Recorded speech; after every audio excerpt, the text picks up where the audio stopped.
Hey everybody, it's Ozark Prepper 1. It's a hot day.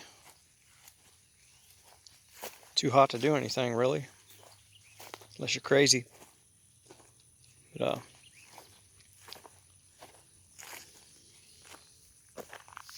today let's talk about you folks that work jobs, 7 to 4 or 10 hours a day, however long you work.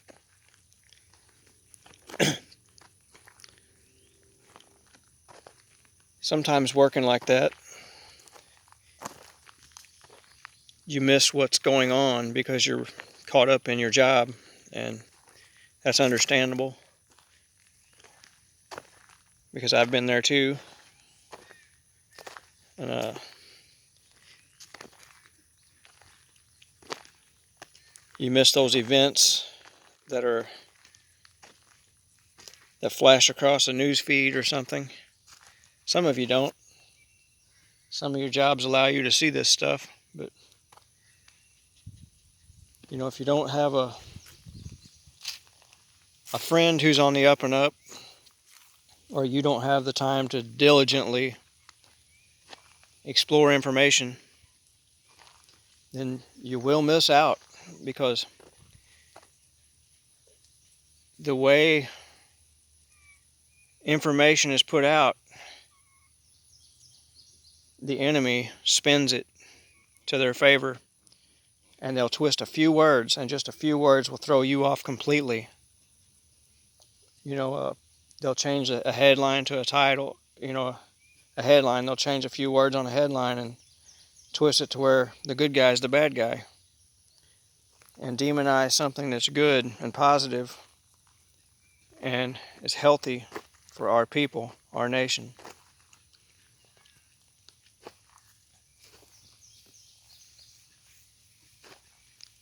We have local newspapers here, and I've said in other videos, these local newspapers, which are also online, are affiliates of larger news stations in major cities. You could take one from this area, it may be affiliated all the way up in Chicago or New York or somewhere. So every title they put on their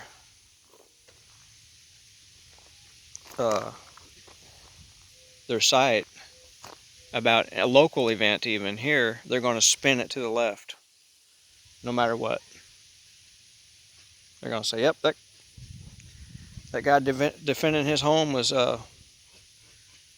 in the wrong when he done that. He should have let them take all his stuff. He was just too mean when he blasted them.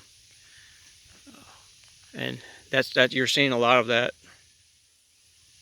because you can go to the polar opposite and you'll get the truth of what happened.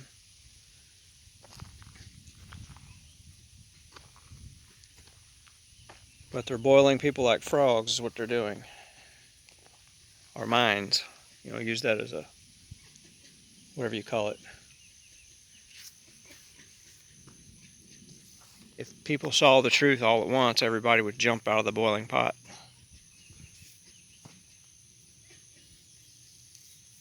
But they're still going to see it, but they're turning it up so slow that it's going to be too late to jump out. And people's going to be ensnared.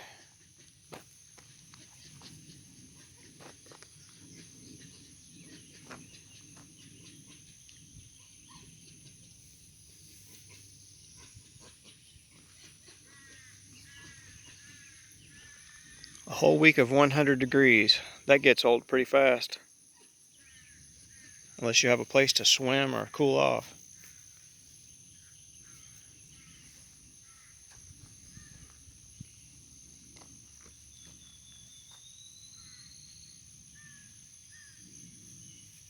So I wouldn't put your faith in your local news outlets or anything. You're better off doing diligent research and be able to figure out for yourself what's right and what's wrong, who's lying and who's telling the truth. Some things are plain as day and they're right there.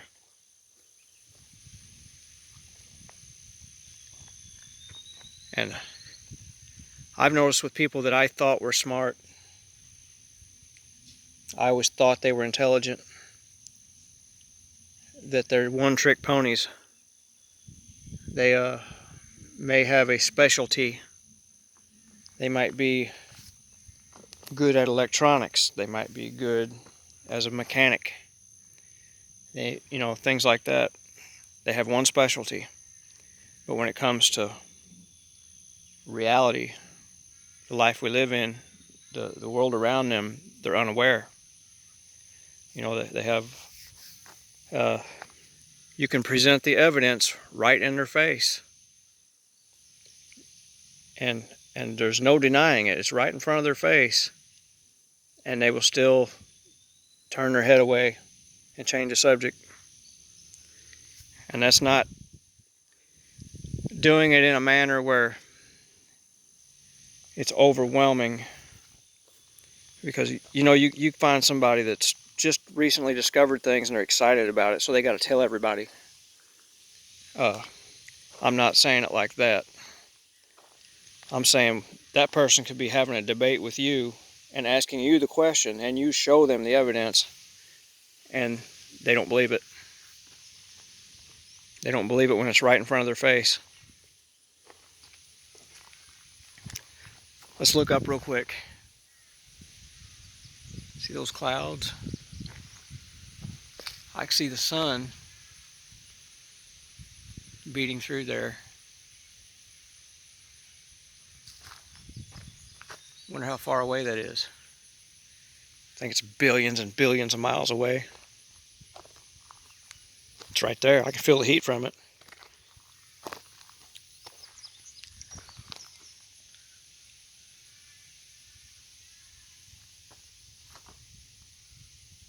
Same way when you step out at nighttime or sometimes in the day. You can look over and see the moon. And it's right there. I mean, you can sometimes just watch the clouds around it. We've been lied to since the beginning. And the reason they lie to us is to make us less significant. We have less value when we view ourselves as a speck in this great big universe that just seems to go on forever in their eyes.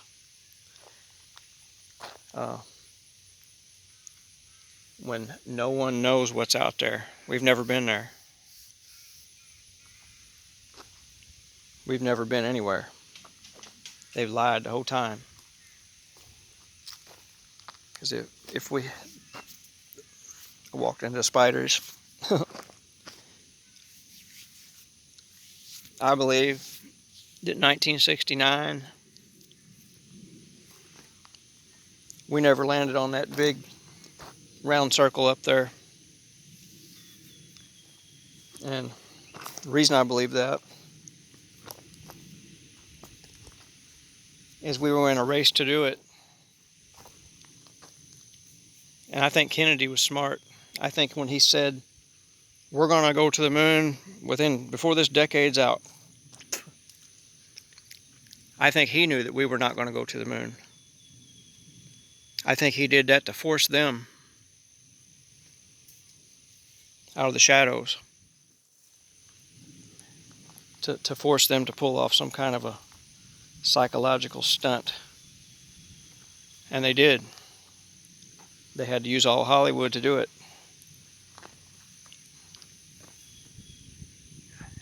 If you go down to NASA's place or whatever, it's a huge movie studio. And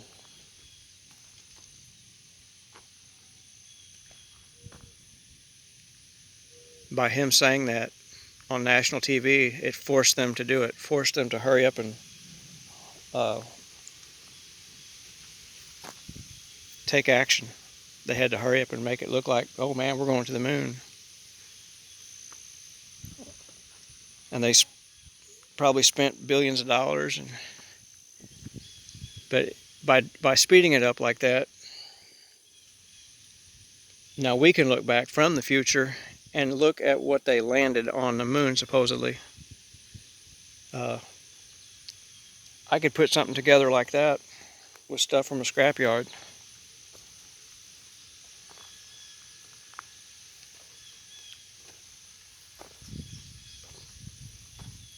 You know,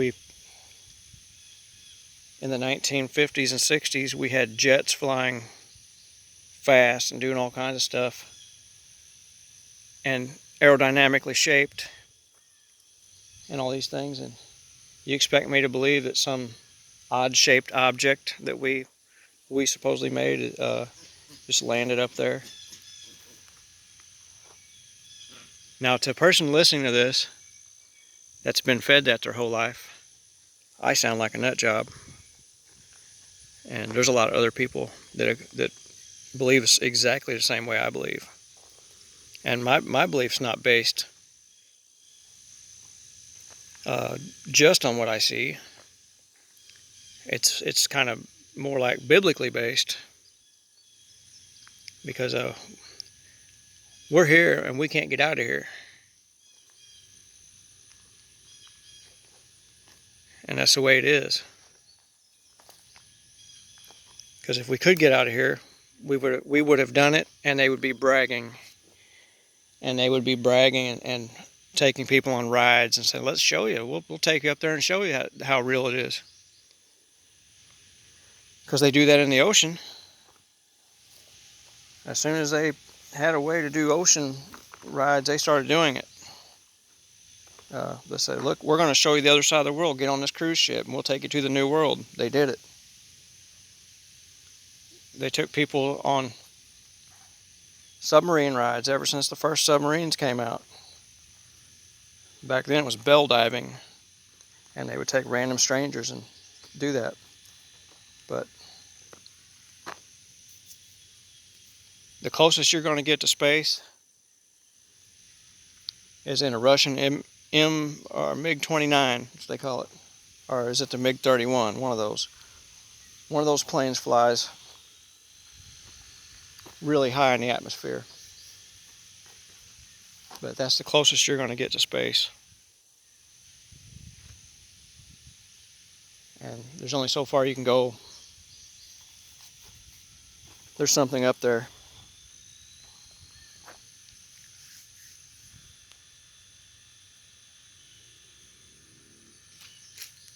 Anyway, I better shut up.